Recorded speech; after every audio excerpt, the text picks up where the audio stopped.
When I was 13, my parents told me to grow up and then left me at a highway rest stop 70 miles from home. 15 years later, they sent me a wedding invite with a note, "Please don't make a scene."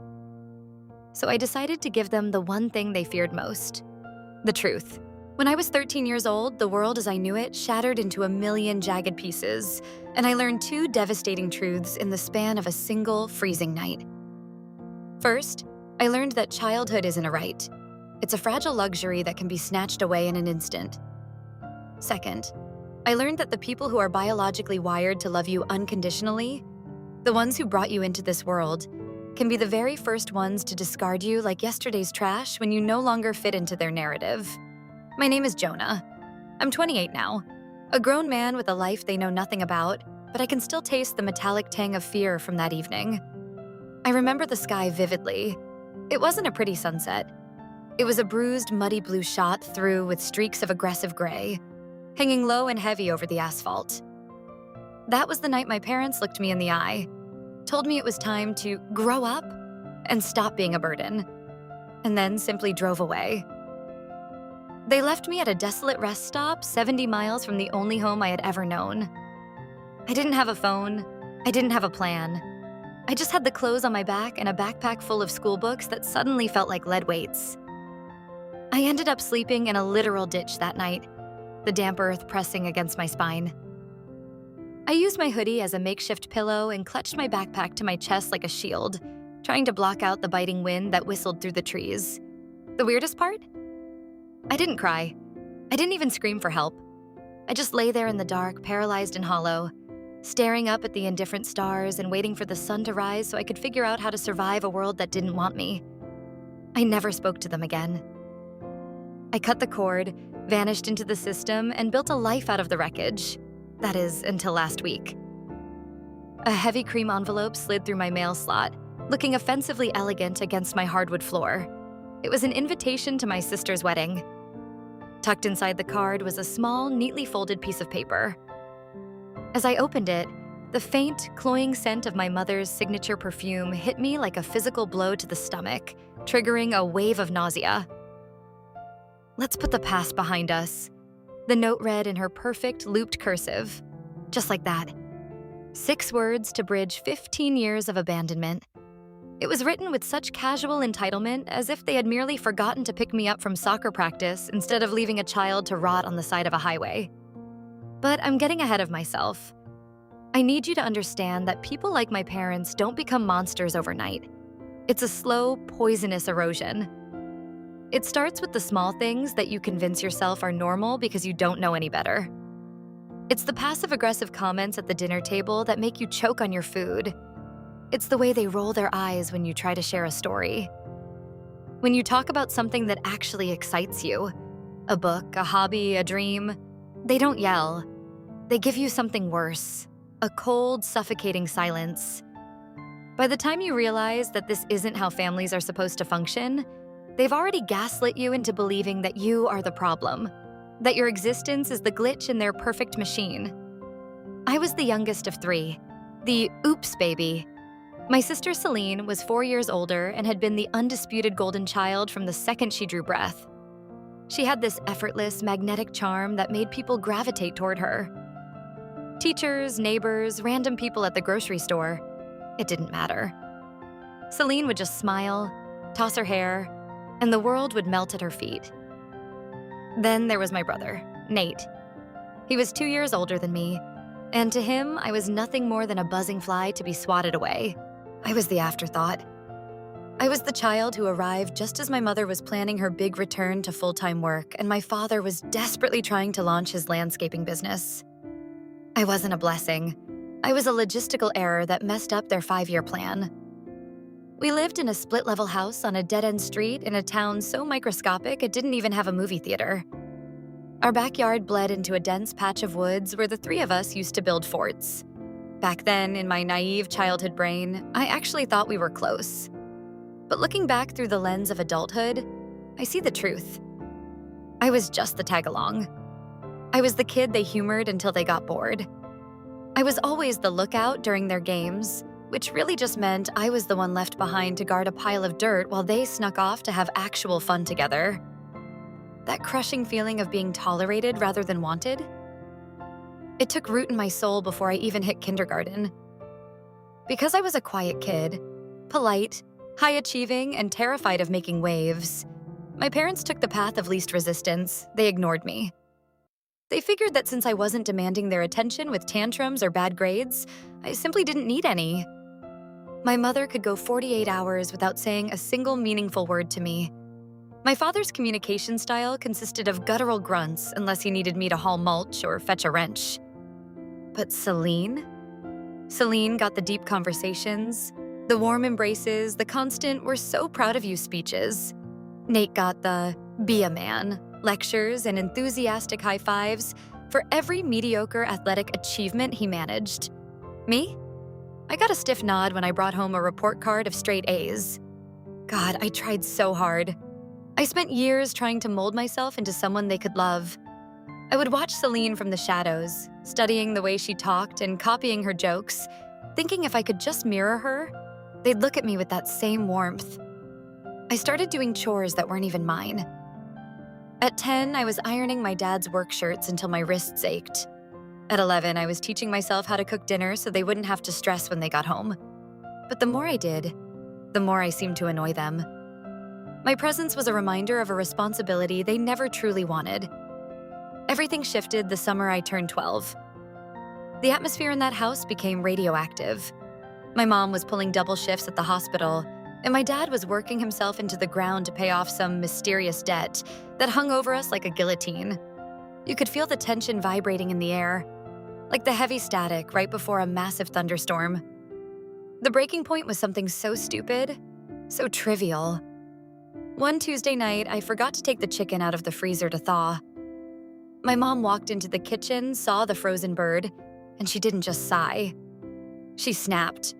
It was a full-blown, terrifying screaming fit. "Do you want us to starve, Jonah?" she shrieked, her face contorting into a mask of pure rage. She slammed her hand against the granite counter with a crack that echoed through the house. "Is that what you want? To make my life even harder than it already is? You are so incredibly selfish. All you do is take and take and take." I stood there, frozen, watching my mother lose her mind over a piece of poultry. And for the first time, I realized that the past she now wants me to forget wasn't just one bad night. It was a lifetime of being their scapegoat. Would you like me to continue expanding the story into the confrontation at the rest stop and how Jonah deals with the wedding invitation? Is that what you want, Jonah? To be a constant, draining weight on this family? I remember standing there, barefoot on the freezing kitchen tile, the chill seeping into my bones. I stared at a crack in the linoleum, wishing with every fiber of my being that the earth would just open up and swallow me whole. I wanted to disappear, to become microscopic, to cease existing in their space. But the screaming didn't stop that night.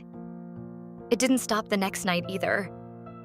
It became the new soundtrack of my life, a relentless rhythmic beat of hostility. After that freezer incident, the air in the house turned toxic.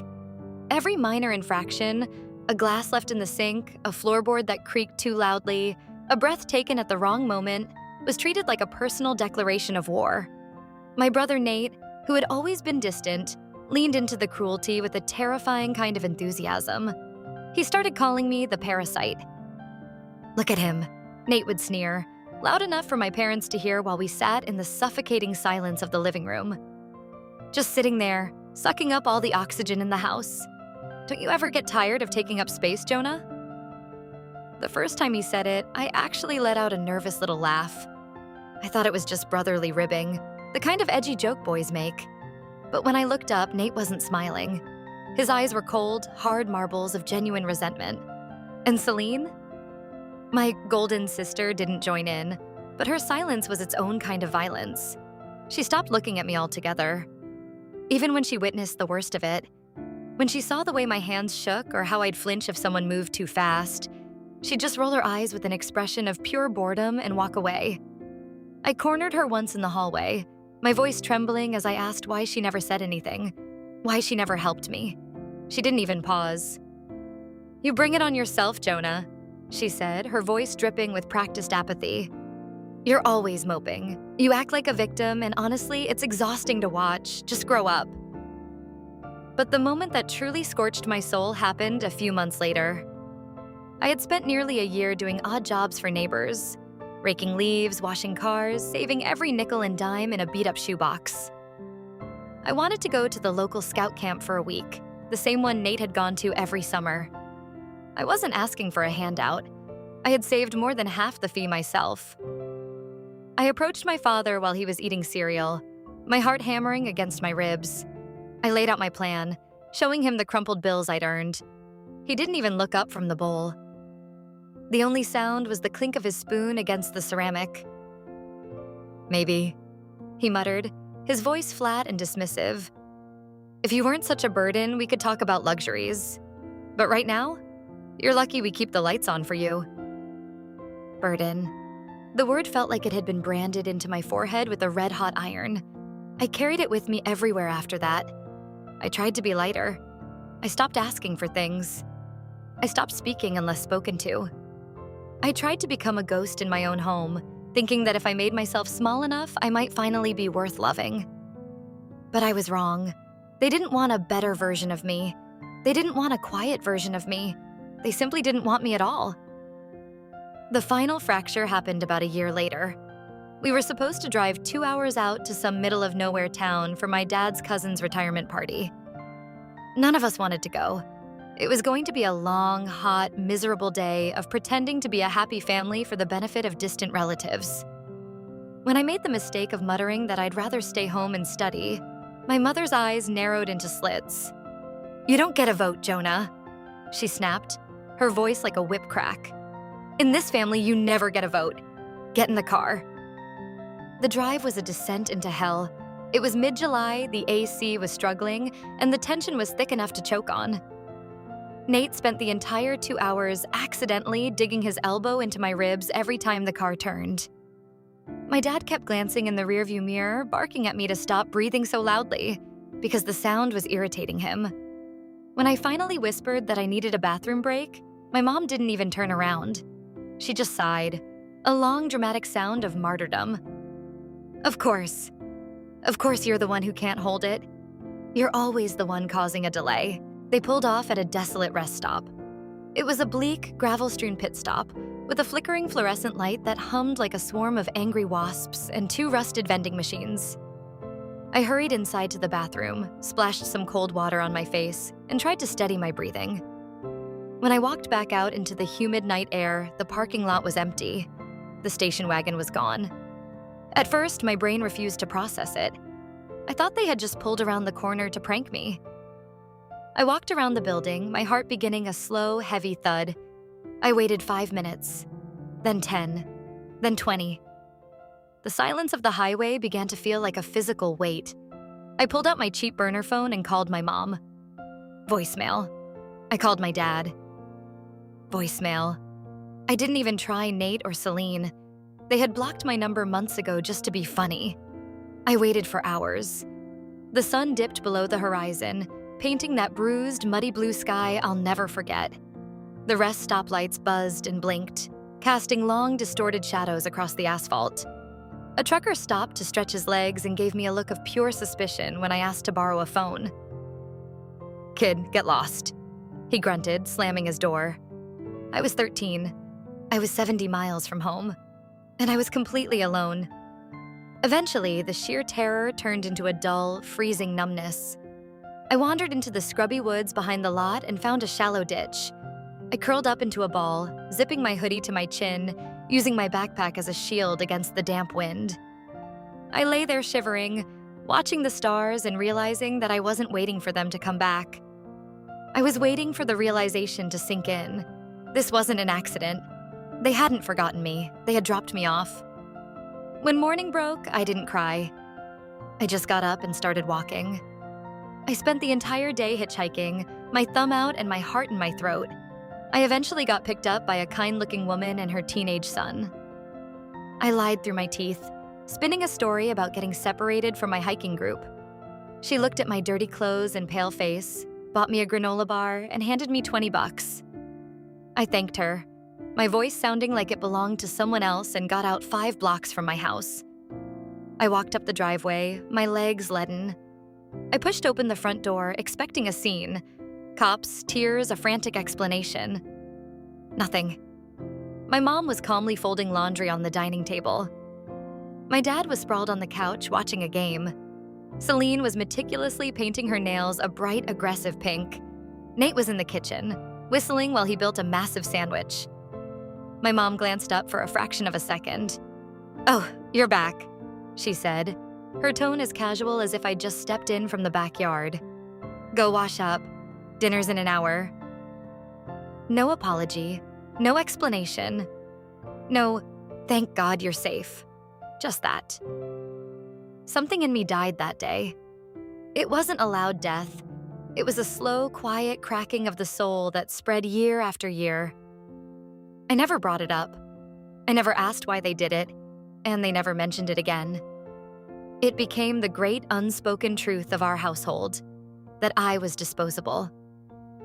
I spent the next 5 years saving every penny, making plans in total silence. The second I turned 18, I packed my life into 2 trash bags and walked out that door. I never looked back. Not once. Until that wedding invitation arrived. Would you like me to script the part where Jonah decides whether to show up at the wedding and exactly how he plans to put the past behind him in front of all their guests? And then last week, that cursed envelope arrived. I stood there in the dim light of my entryway, the weight of the paper feeling far heavier than it should have. But what I didn't expect, what absolutely floored me, was what was scrawled on the back of the invite in that sharp, pretentious script. I didn't even have to open it to know my sister Celine had the audacity to play the role of the family martyr. I didn't open it right away. I couldn't. I just stared at the handwriting on the back. Those delicate, familiar loops she used to practice obsessively in the margins of her notebooks while I sat on the floor nearby, hoping she'd notice me. The note was short, just 5 words written in shimmering silver ink that looked like a mocking smile. "Please read what's inside." And then, tucked underneath like a jagged little afterthought, "They're trying, Jonah. They're trying." Those 2 words felt like a physical slap. I should have walked straight to the kitchen and shoved the whole thing into the trash. I should have buried it under soggy coffee grounds and cracked eggshells, letting it rot where it belonged. But instead, I stood there in my hallway, paralyzed, staring at that envelope like it was a live grenade with the pin pulled halfway out. It wasn't curiosity that finally forced my fingers to tear the seal. It was that old, pathetic, parasitic hope. The kind of hope I thought I'd successfully strangled and buried a decade ago. That tiny, desperate voice in the back of my head whispered, maybe they're finally sorry. Maybe they finally realized what they threw away. Inside, the invitation was thick, cream-colored and aggressively expensive, embossed with fake gold leaf that flaked off on my thumb. On the front, Celine and her fiancé, Marcus, were captured in a soft watercolor pastel aesthetic, grinning like they'd never known a day of sorrow in their lives. I barely recognized the woman in the photo. Her hair was shorter now, styled in expensive curls that framed her sharp cheekbones. She looked older, polished and perfectly curated, like a model ripped straight from a high-end bridal catalog. But it was the folded note tucked neatly behind the RSVP card that made the blood in my veins turn to ice. It was from my mother. "Jonah, it's been too long," it began, as if we'd just lost touch over a busy work schedule. "We know you've kept your distance, and we understand. Mistakes were made, but life is short. Celine is getting married, and we want the whole family together again. Your father and I would like to talk, maybe even make amends. Please come. We miss you. Love, Mom. I read it twice. Mistakes were made." No apology, no accountability, no, "I am so sorry we left our 13-year-old child to die on a dark highway." Just that vague, corporate-sounding passive voice. It was as if I'd accidentally been misfiled into a cabinet of bad memories instead of being discarded like a piece of broken furniture. But the thing that hit me the hardest wasn't even the letter itself. It was the fact that Celine was the one who orchestrated this. She was the one who folded that note, wrote the silver ink message on the envelope, and mailed it off with the smug self-righteousness of someone doing me a grand favor. She honestly believed this was just some minor family misunderstanding that I needed to get over for the sake of her perfect wedding photos. I sat on my sofa for hours, letting that realization fester like an open wound. And then, as if the universe decided to twist the knife a little deeper into my gut, the memories started flooding back. Specifically, the memories of the weeks leading up to that night at the rest stop. That was when the masks truly slipped. That was when the mistakes became a lifestyle. It started with the money. That summer, my dad's landscaping business wasn't just struggling. It was cratering. The phone stopped ringing. The truck sat idle in the driveway, and the house became a pressure cooker. Tension filled every room like thick, suffocating smoke. I heard them screaming at each other almost every single night. At first, they tried to keep it muffled behind closed doors, but eventually, they stopped caring if we heard the ugly truth. My mom would shriek about the mortgage and the mounting bills, and my dad would roar back about how her picking up extra shifts at the hospital was emasculating him in front of the neighbors. Celine stayed late at school every day for the yearbook committee, hiding in her social status. Nate found every excuse to stay out with his friends, drifting from house to house. But I was stuck. I was too young to drive, I didn't have any friends who wanted to deal with the weird kid from the dead-end street, and my parents had flatly refused to let me join any summer camps. I was a captive audience to their crumbling marriage. Then came the budget cuts.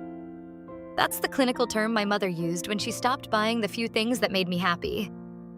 My favorite cereal was replaced by some gray off-brand cardboard in a plastic bag. My allowance, a measly $5 a week, simply vanished. My birthday that year was nothing but a single, lonely card from Celine with no gift inside. Just a Post-it note that read, "We're all struggling right now. Don't be selfish, but the struggle was selective." Nate still got gas money for his car and a brand new set of expensive football gear. Celine somehow walked into the house with a shiny new phone. I remember asking about it once, my voice small and timid. I had just walked home from the library, which had become my only sanctuary, and I saw Nate strutting around the living room in pristine, high-end cleats. "How could we afford those?" I asked, looking at my mom. She didn't even look up from her laptop, her face illuminated by the cold blue light of the screen.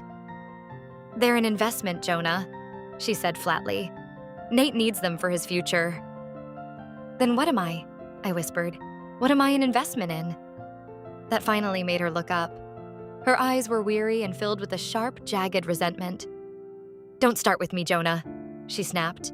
"You have no idea how hard it is to keep this house afloat while you just sit there with your nose buried in books, acting like the world owes you something special."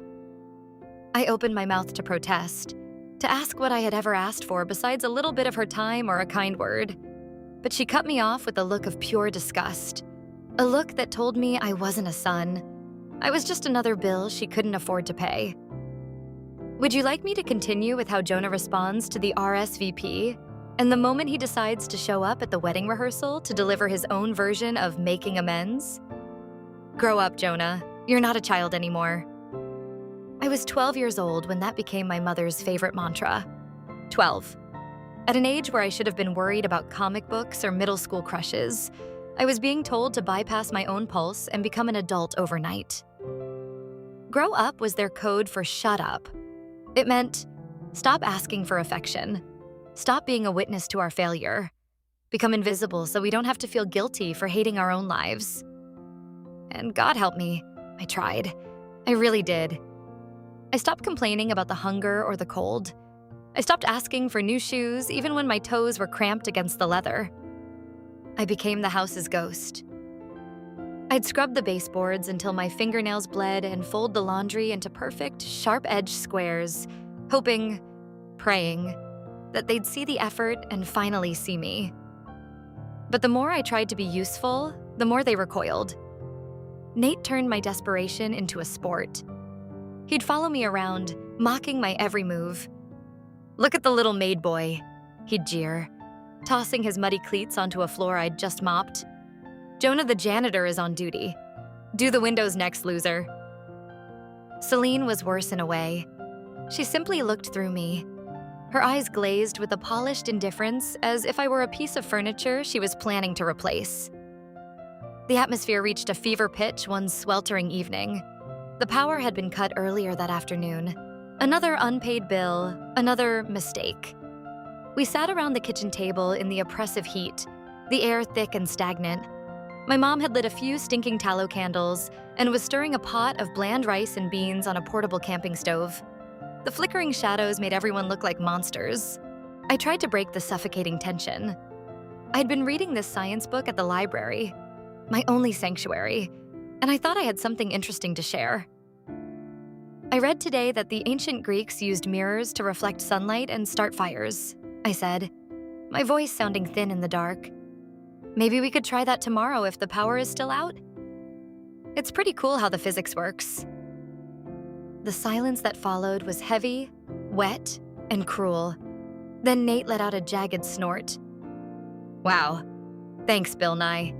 Why don't you go invent a way to get a life? Celine smirked, the candlelight dancing in her eyes, but she didn't defend me. Then the table shook. My dad slammed his palm down so hard the silverware jumped and clattered like skeletal teeth. Why don't you just shut up for once? He growled, his voice vibrating with a terrifying, suppressed rage. Every time you open your mouth, it's some useless fact or some pathetic fantasy. You think we care about Greek mirrors, Jonah? You think that helps put food on this table? You think that pays the electric company? I stared at him, my heart hammering against my ribs like a trapped bird. But he wasn't done. He leaned in, his eyes dark pits of resentment. You're just noise, he said, shaking his head with genuine disgust. You're nothing but a constant reminder of every single thing that went wrong for us. I don't think I breathed for a full 10 seconds. The air in my lungs felt like broken glass. My mother didn't object. Celine didn't flinch. Nate just kept shoveling rice into his mouth. In that flickering candlelight, I realized I was utterly alone, an alien stranded in the middle of my own family. The next day, I didn't go to the library. I stayed in my room with the door locked, listening to the rhythmic thud of the washing machine downstairs and pretending it was the sound of ocean waves carrying me far away from that house. Around noon, my mom gave the door a single, sharp knock. We're going to Uncle Rick's retirement thing tomorrow, she said through the wood. Be ready by 10 o'clock. I didn't answer. I just started packing. I stuffed a bag with 2 changes of clothes, a plastic water bottle, and a couple of books. I had this sickening, psychic intuition, a feeling that something was about to snap. I didn't know the world was going to end at a rest stop, but I knew the Jonah they knew was already dead. The car ride was a funeral procession. No one spoke. The only sound was the hum of the tires on the asphalt. When Nate started whining about being hungry an hour in, my dad swerved into that sketchy rest area without a word. I went to the bathroom, washed my face, and walked back out into the sun, and the parking spot was empty. I've already told you about the ditch, about the cold, the stars, and the soul-crushing realization that I was garbage they'd finally decided to throw out the window. But what I didn't tell you was what happened when I finally made it back home after hitchhiking for an entire day. I didn't burst through the door screaming. I didn't cry. I walked through the back entrance with a quiet, terrifying calm, like I was a ghost returning to haunt the living. I found them all in the living room, bathed in the blue glow of the TV, looking for all the world like a normal, lazy Sunday family. Jonah, my mom said, her voice pitched in a tone of feigned, high-register surprise. What happened to you?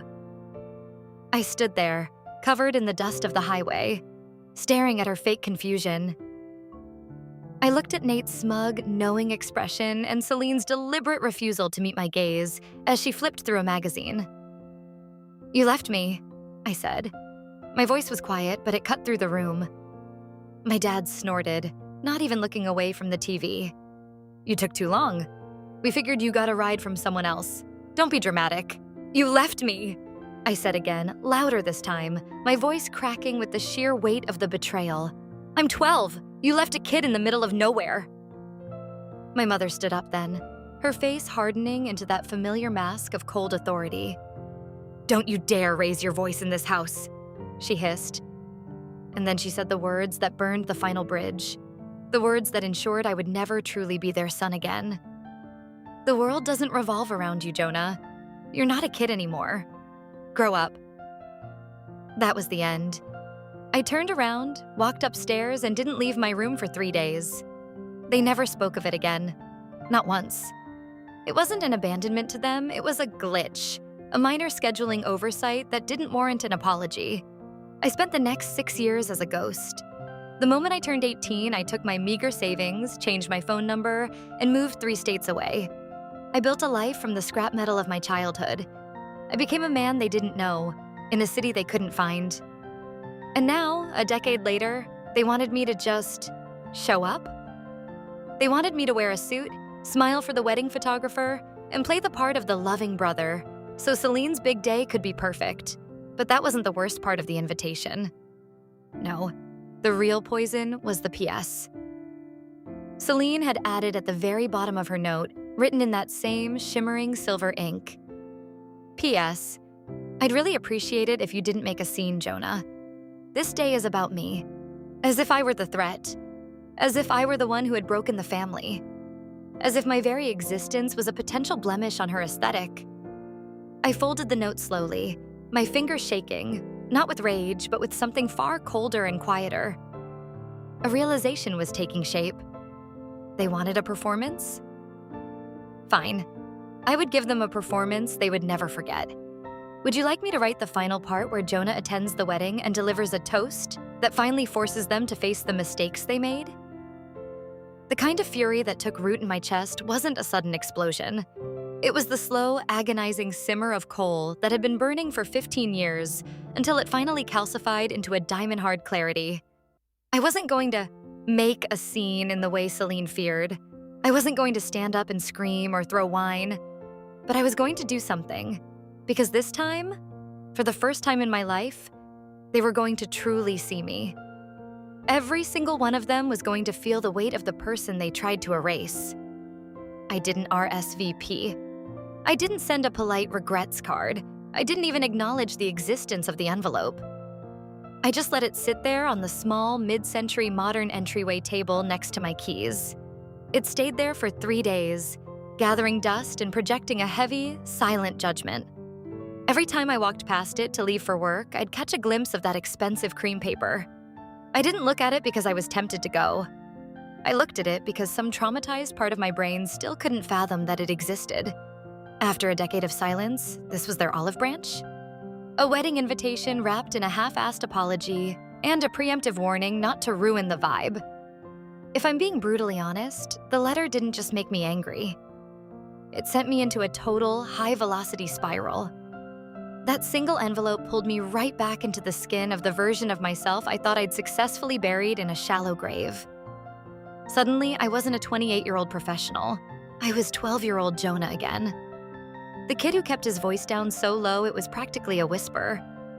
The kid who tried to stay out of the way, convinced that if he just scrubbed the floors harder or made himself more useful, he'd finally earn a seat at the table.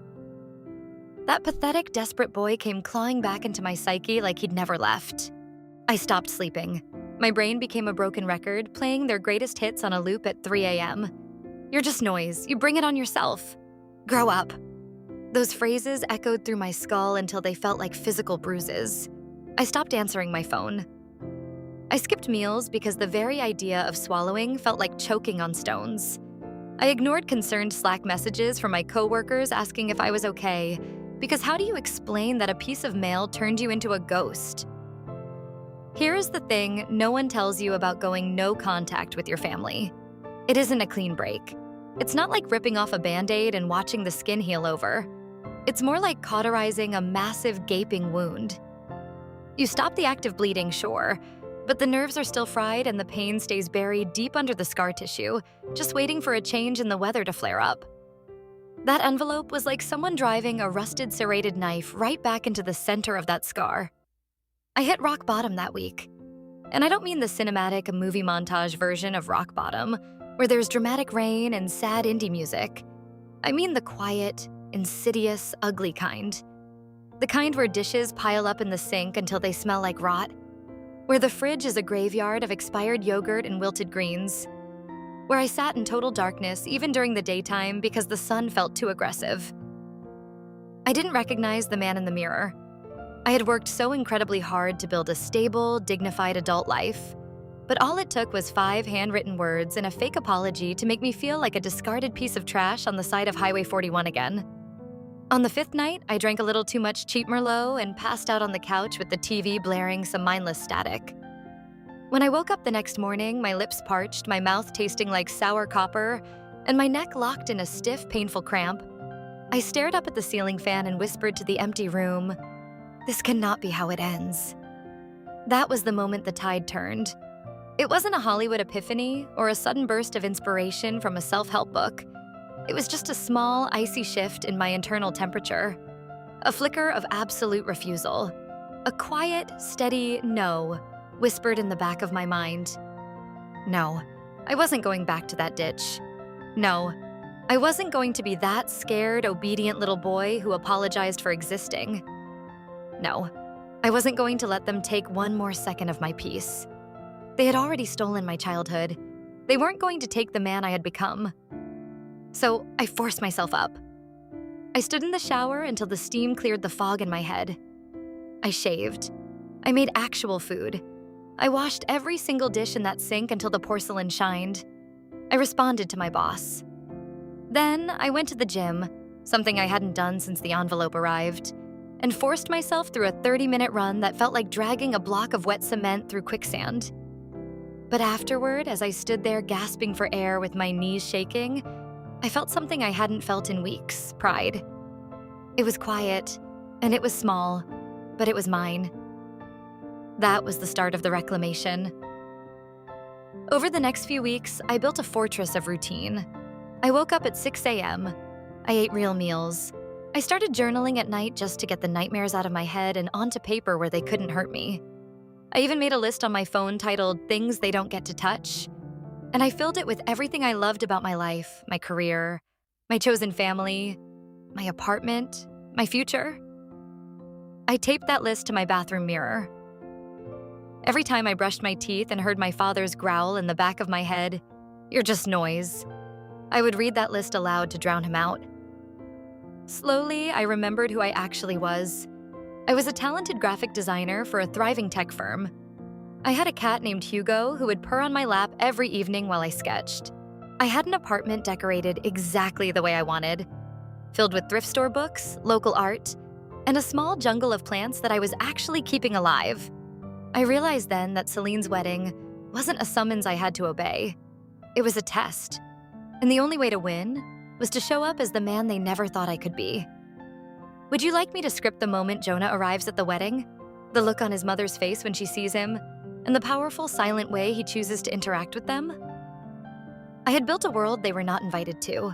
I had friends who checked in on me, people who sent me stupid memes and actually showed up for game nights. I had a Spotify account filled with music they'd never hear, weird snacks in my pantry they'd never taste, and even a specific brand of laundry detergent that I chose simply because I liked the scent of it. My life wasn't some extravagant billionaire lifestyle flex, but every square inch of it was mine. They didn't know a single detail of it. And that, oddly enough, became my secret weapon. For the first time, I looked in the mirror and realized I had become a fully realized, three-dimensional human being without a single ounce of their help. I had stories, I had scars, and I had dreams they couldn't even imagine. They hadn't seen a single page of the new chapters I was writing, and that thought grew into a pillar of strength within me. I finally reached out to a therapist named Dana. She was in her early 50s with a crown of steel gray curls and a non-nonsense tone that cut through my typical defensive layers, yet her eyes were remarkably warm. During that first session, I spent 15 minutes just rambling, talking in circles about how I didn't want to be there, how I was totally fine, and how I'd gotten over the past a long time ago. She didn't interrupt me once. She just sat there, nodding occasionally and scribbling in her yellow legal pad. When I finally ran out of steam and the room went quiet, she looked me dead in the eye and asked, "Jonah, do you think it's normal for a 12-year-old to sleep in a ditch?" I didn't have an answer. I felt the air leave my lungs. She let the silence sit there between us, heavy and suffocating, before adding, "You talk about it like it's just another thing that happened, like losing your keys or missing a bus. But it isn't. It's a trauma that would break most adults." That session cracked my ribcage open.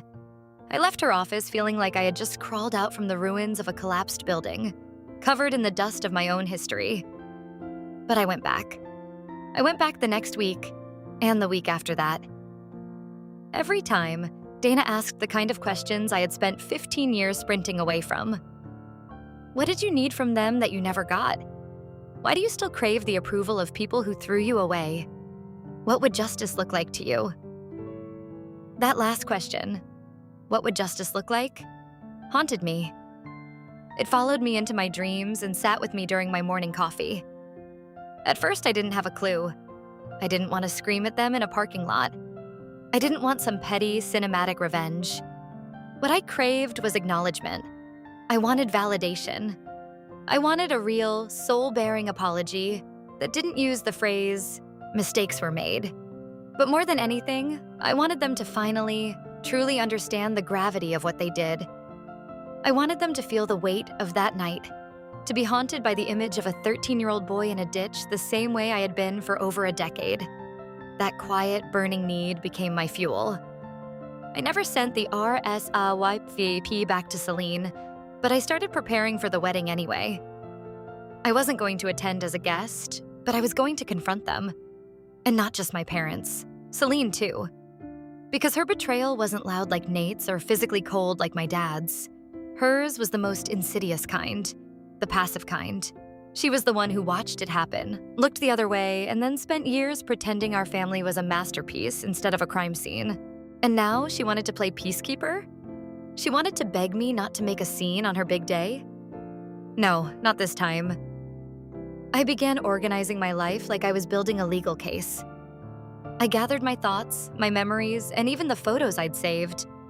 I wanted to show them the version of Jonah they never bothered to get to know. I pulled together snapshots of my life, my college graduation where I stood alone in the crowd with no family to cheer for me, the keys to my first apartment, the design portfolio I had built from nothing, my sun-drenched home office where Hugo the cat sat curled up on my desk. In the middle of digging through old boxes, I found something I hadn't touched in years. It was a worn notebook with duct tape peeling off the spine, my journal from when I was 13. My hands were visibly shaking as I flipped through the pages. I saw my old, slanted handwriting and ink smudged by tears. It was full of angry poems and heartbreakingly sad lists. There was one entry, dated just 2 days before the rest stop incident, that stopped my heart cold. I think if I disappeared, it would take them a week to notice, maybe more. I used to believe families were like teams, but I think mine is more like a company, and I'm the intern no one talks to. I stared at those words until the page blurred into a gray haze. That kid, the 12-year-old me, didn't want revenge. He just wanted someone to notice he was alive. He wanted someone to care. So I made a solemn promise to that boy right then and there. I was going to make them notice. Not by showing up and throwing punches or starting a shouting match, but by forcing them to look at exactly what they missed, exactly what they threw away. I didn't fill out the RSVP for Celine's wedding. Instead, I sat down at my desk and started writing a letter that had been 15 years in the making. And then, I started putting together a package. Would you like me to script the contents of that package and the moment Celine opens it on the morning of her wedding? I started calling a few names I never thought I'd ever dial again, reaching out to the shadows of a past I had tried to outrun. I wasn't going to that wedding as the forgotten brother, the ghost at the feast, or the oops baby who finally crawled back for a scrap of validation. I wasn't going as the burden, and I sure as hell wasn't going quietly. The weight of how far I'd actually come didn't hit me until the afternoon I ran into Nate. It was one of those cosmic jokes, a completely unplanned collision in a quiet coffee shop 2 blocks from my therapist's office. The place was filled with hanging ivy and folk music playing just a little too loud, smelling of roasted beans and rainy pavement. I was halfway through a lukewarm cappuccino, lost in my own thoughts, when I saw him walk in. He was wearing that same old high school varsity jacket, the leather sleeves cracked and peeling, looking for all the world like a man stuck in a miserable time loop. For a heartbeat, my survival instincts kicked in and I froze. But then something shifted. I did something I never would have possessed the courage to do 10 years ago. I stood up and walked straight toward him. He didn't see me at first.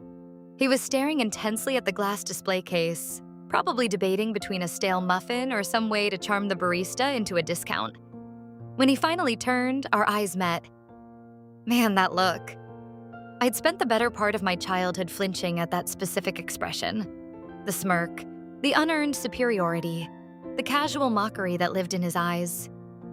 But looking at him now, through the eyes of a man who had built a life, he just looked tired.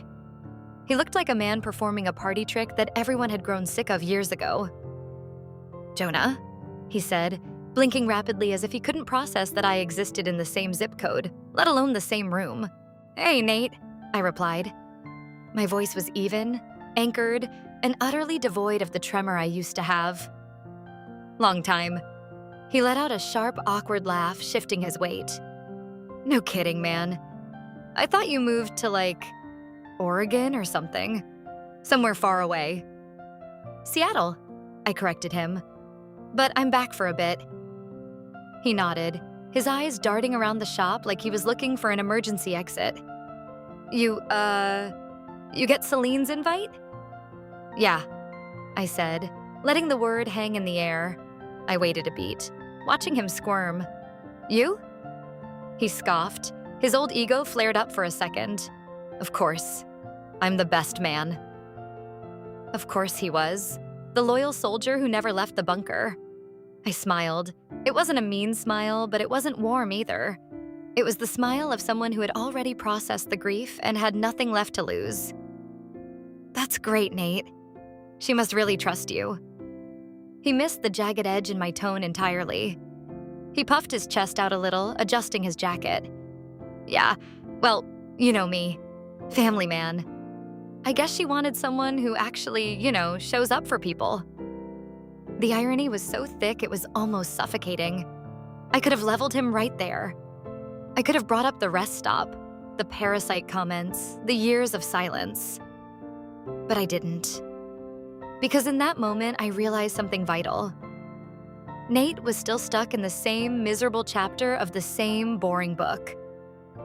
He was still chasing the same crumbs of approval from parents who didn't know how to love him. I had moved on. I had perspective. I had a soul that wasn't rotting in that split-level house. I just nodded, wished him luck, and walked out into the cool air. That encounter was the final piece of the puzzle. My plan wasn't a revenge fantasy. It wasn't some dramatic, glass-shattering soap opera moment. It was a series of small, deliberate surgical steps. If they wanted me back in their lives, they were going to get me. But not as the broken child they discarded.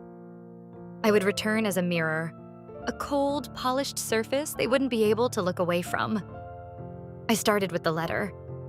It wasn't for Celine. It was for the architects of my misery. It was 5 pages long, single-spaced, and typed with clinical precision. There wasn't a single curse word, not a single insult, just a relentless barrage of facts, dates, and memories. Do you remember what you said to me when I asked to go to camp? Do you remember exactly how many hours I was alone at that rest stop? Do you remember the name of my best friend in middle school? Do you remember my favorite book? Do you remember my birthday in 2009? I wrote the answer for them. I do. I spent it alone in my room eating saltines because no one remembered I was turning 15. I didn't write it to get a sorry. I wrote it so they could never, ever claim they didn't know. I printed it on heavy, expensive paper and slid it into a large gift box. I filled the box with the evidence of the life they tried to prevent.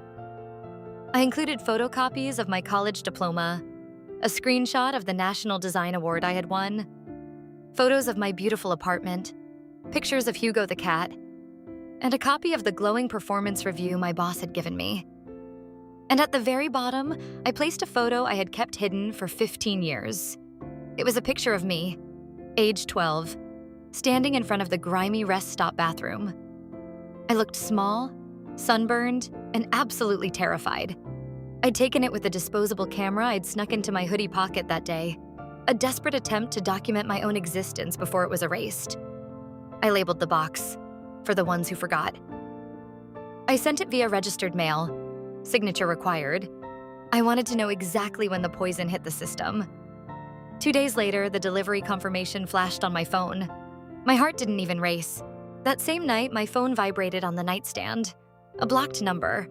I didn't pick up, I let it go to voicemail, watching the transcript appear in real time. It was my father. His voice sounded rough, defensive, and aged, like gravel grinding together. Jonah? It's Dad. Look, we got your package. I don't know what you're trying to pull with this history lesson, but your mother is a wreck. This is supposed to be a happy time for your sister. You always had to make everything about you, didn't you? He paused, a heavy, ragged breath huffing into the receiver. We said mistakes were made. What more do you want? Blood? Just call us and tell us you're coming to the wedding. Don't be like this. I listened to the message twice, then I deleted it.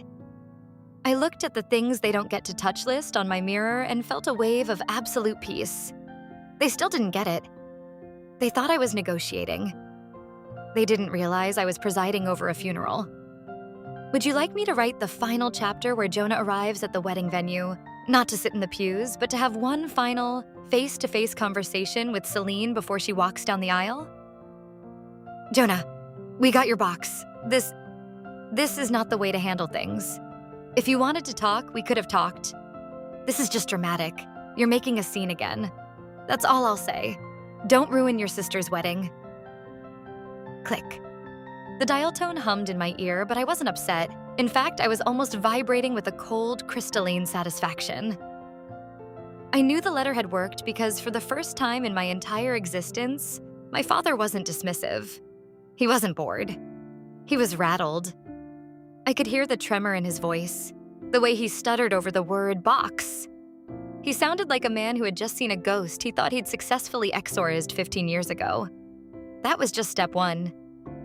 Next, I shifted my focus to the wedding itself. I wasn't going to crash it like some unhinged antagonist in a bad movie. That would have been too easy, too petty, and it would have given them exactly what they wanted. A reason to call me unstable and dramatic. No, I wanted to be invited formally, to walk through the front door and to accept with a grace they didn't deserve. Showing up wasn't just about being a body in a chair. It was about reclaiming the space they had spent my entire life trying to shrink.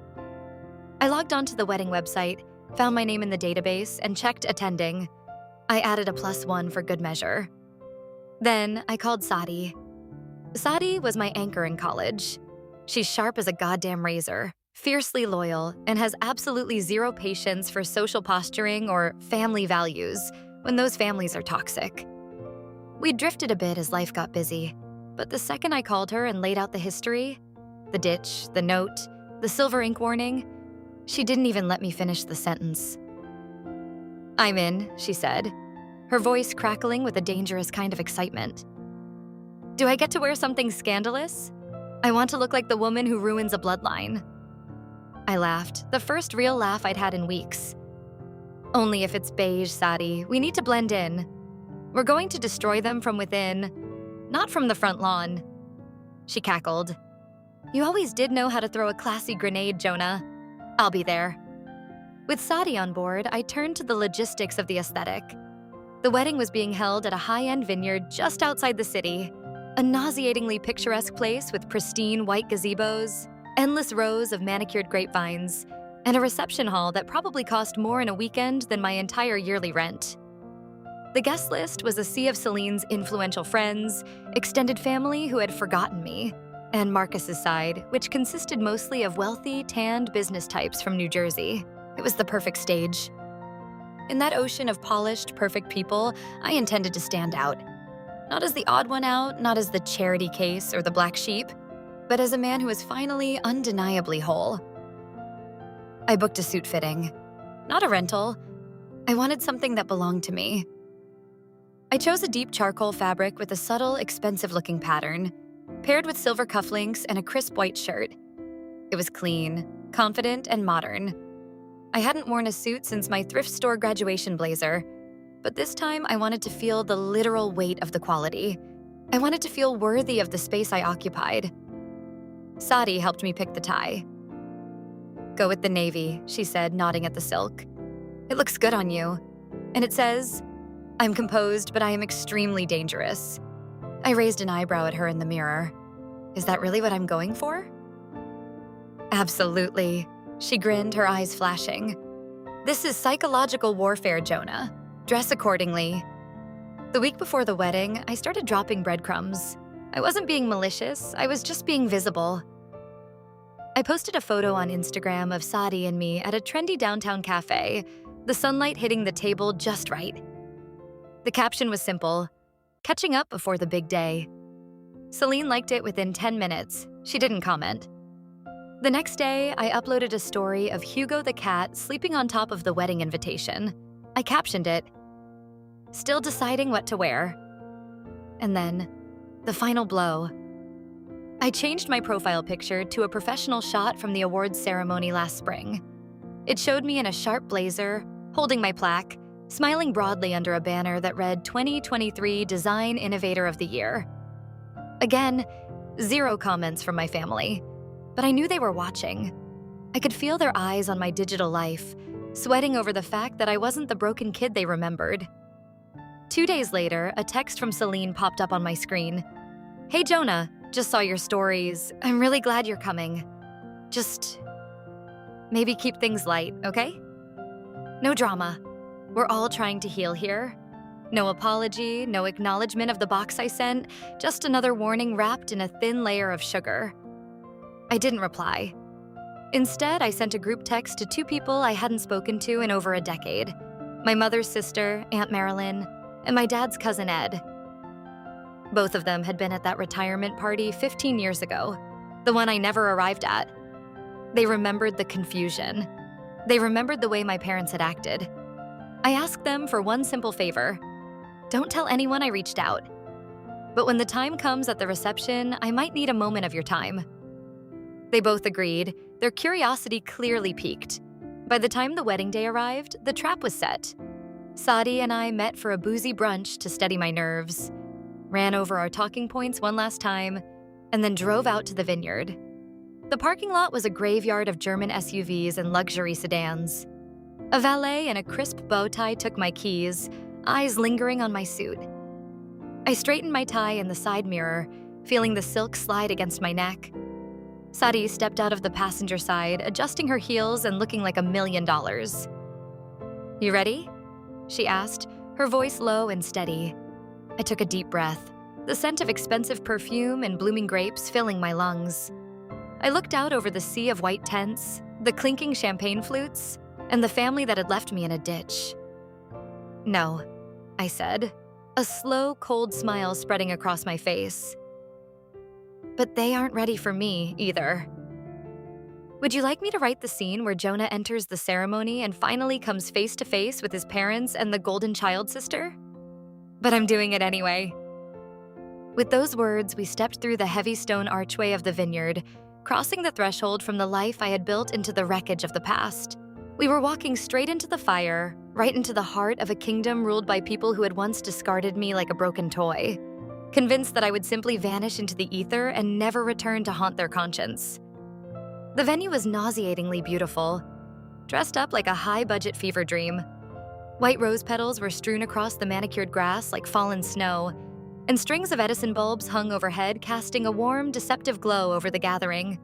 The music was soft, curated to set a mood of effortless elegance without ever demanding a single ounce of real attention. The ceremony itself had been a masterpiece of performance art, choreographed smiles, rehearsed tears, and vows dripping with cliches about unconditional love and growth. Marcus looked genuinely happy, if a bit overwhelmed, while Celine looked radiant and utterly invincible. She carried herself like a queen who was absolutely certain her kingdom was intact and her secrets were buried deep enough to never see the light of day. They didn't notice us arrive. Not at first. Sadi and I were shadows, slipping into the back row, blending into the sea of charcoal suits and silk dresses. We smiled when everyone else smiled. We clapped on cue. No one whispered. No one gasped. Not yet. I was a patient man. I had waited 15 years for this night, and I could wait another hour. The reception hall was where the real theater began. It was a cavernous space with vaulted ceilings and crystal chandeliers that fractured the light into 1,000 jagged pieces. Table numbers were printed in gold calligraphy on heavy cardstock. Saudi and I found our seats, which had been strategically placed near the fringe relatives, the cousins and distant aunts whom no one really talked to, but who always kept their ears pressed to the ground. The ones who remembered the weird business with the youngest son. Celine made her grand entrance to a thunderous standing ovation. Her dress sparkled under the spotlights, a million tiny sequins catching the light. Her practiced smile widened as she scanned the room, but it faltered for a fraction of a second when her eyes finally locked onto mine. She saw the woman beside me, she saw the tailored suit, and she saw the look in my eyes that she couldn't quite name. I lifted my champagne glass in a slow mock salute. She nodded, her jaw tight. She had done what she thought was the noble thing, inviting the ghost back for the family photo to prove how forgiving she was. Now, she just had to survive the night. Too bad for her, the ghost had brought receipts. I wasn't the best man. That role, of course, belonged to Nate. At 7:45 p.m., he stood up to give his speech.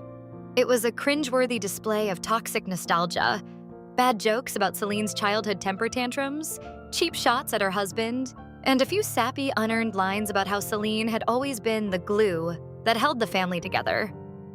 Saudi leaned over, her breath smelling of expensive gin. "He actually thinks this is his Emmy moment," she whispered. I didn't laugh. I couldn't. I was too focused on the clock. At exactly 8 p.m., the DJ took the mic. I had cleared this weeks ago with the event coordinator, posing as a long-lost family friend who wanted to surprise the bride. Celine's permission hadn't been required for a family surprise, and by the time she realized what was happening, it was already too late. I stepped up to the microphone. The room went hushed. Celine's smile didn't just fade. It froze, becoming a brittle mask. At the head table, my father lowered his fork mid-bite, his eyes widening in a mixture of confusion and dawning horror. My mother's face went a ghostly, translucent pale. "Good evening," I began, my voice amplified, calm, and terrifyingly clear. "I'll keep this brief. For those of you who don't recognize me, I'm Jonah, the youngest sibling, the one who's been away." A few heads turned. I saw the click of recognition in the eyes of the older relatives. The whispers started immediately, a low hiss of static in the background. "I wanted to take a moment to congratulate Celine and Marcus," I continued. "Truly, marriage is a partnership, and I hope yours is built on the things that actually matter. Honesty, respect, and presence. Things that sometimes get overlooked in families like ours." I paused, letting the silence stretch until it felt heavy enough to crush the centerpieces. I wasn't always part of the picture. Some of you might have noticed I haven't been around for the last decade. Others might not have even known I existed. And honestly, I don't blame you. A few nervous, curious chuckles rippled through the back of the room. "I don't do this to stir up drama," I said, my voice dropping an octave, becoming intimate yet piercing. "God knows I've had enough of that to last a lifetime. I do this because there are stories in every family that don't get told. And sometimes the stories we try the hardest to bury are the ones that matter the most." Celine's lips parted as if she were about to stand up and scream, but she stayed glued to her chair, paralyzed by the sudden shift in the room's oxygen. "When I was 13 years old," I said, looking directly at the sea of guests, "my parents told me it was time to grow up. Then they left me at a highway rest stop 70 miles from home. No phone, no money, just a backpack and a bathroom key." The room went deathly still. I heard the unmistakable clink of silverware hitting a plate. A chair creaked. Someone in the front row let out an audible, sharp gasp. "I slept in a ditch that night," I said, my voice steady as a heartbeat. I hitchhiked home the next day, and when I walked through that front door, after 24 hours of wondering if I was going to die, they didn't hug me. They didn't apologize. They looked at me like I was the problem for coming back. I turned my head and looked directly at my father.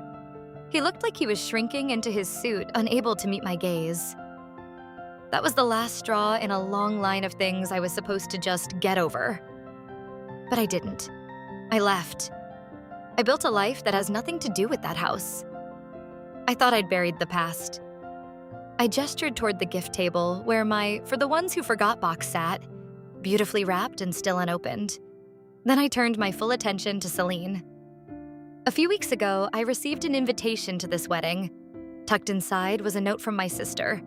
It didn't ask how I was. It didn't ask where I'd been. It asked me, and I quote, not to make a scene because this day was about her. Well, Celine, I don't need to make a scene. I'm not here to ruin your day. Would you like me to write the final confrontation that happens immediately after Jonah drops the mic and walks toward the head table to hand his mother the ditch photo? I'm not here to ruin your day, Celine. I'm here to reclaim mine.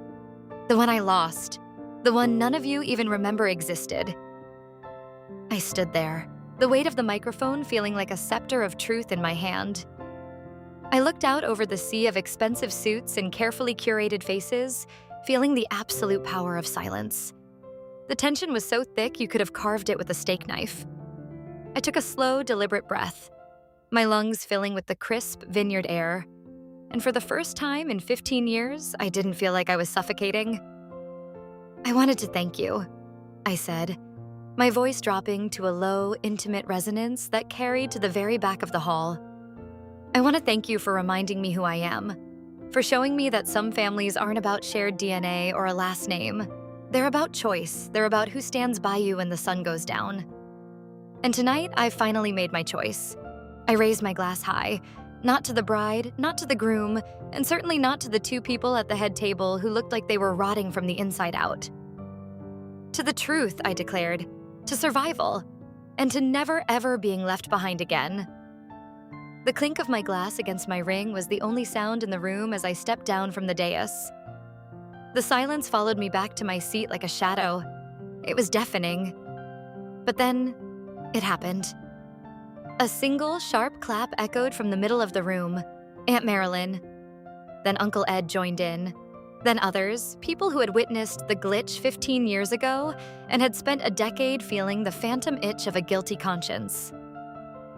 The applause grew. It wasn't a rowdy, celebratory cheer. It was steady, somber, and real. It was an acknowledgement.